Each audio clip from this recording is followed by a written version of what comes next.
Banner Children's, we've got pediatric care covered for Arizona families.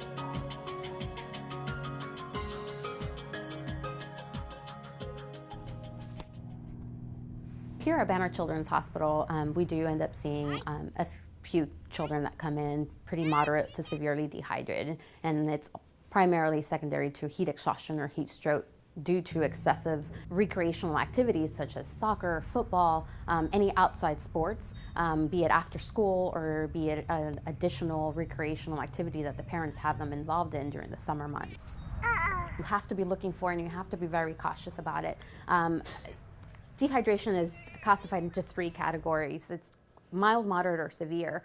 When you hit the moderate to severe, you're hitting maybe 3 to 10% of body water loss. And at that point, you start noticing altered mentation, maybe some sleepiness, some nausea, some vomiting, headache, worsening headache, decreased urinary output, so that's very important to keep track of.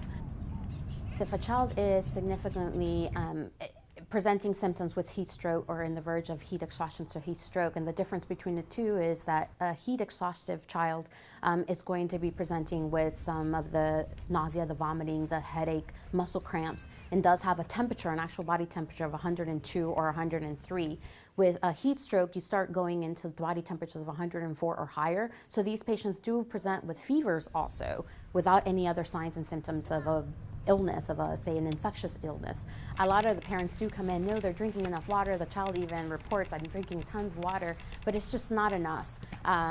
We need to overhydrate ourselves during these summer times, just because the physiology of a child is very unique and it's very different from us adults, and they just lose heat very quickly.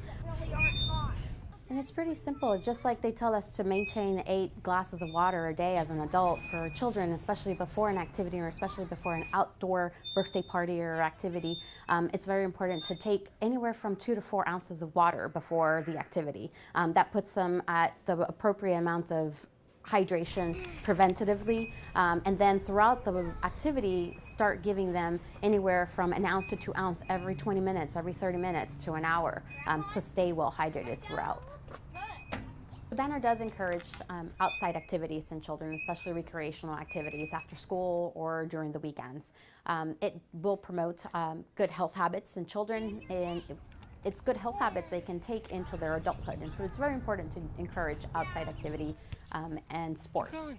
However, it is really, really important that you also stress good oral hydration and preventative measures, especially here in Phoenix, Arizona, where the heat does rise greater than 110 degrees and puts us at risk for moderate to severe dehydration, as well as heat exhaustion and heat stroke.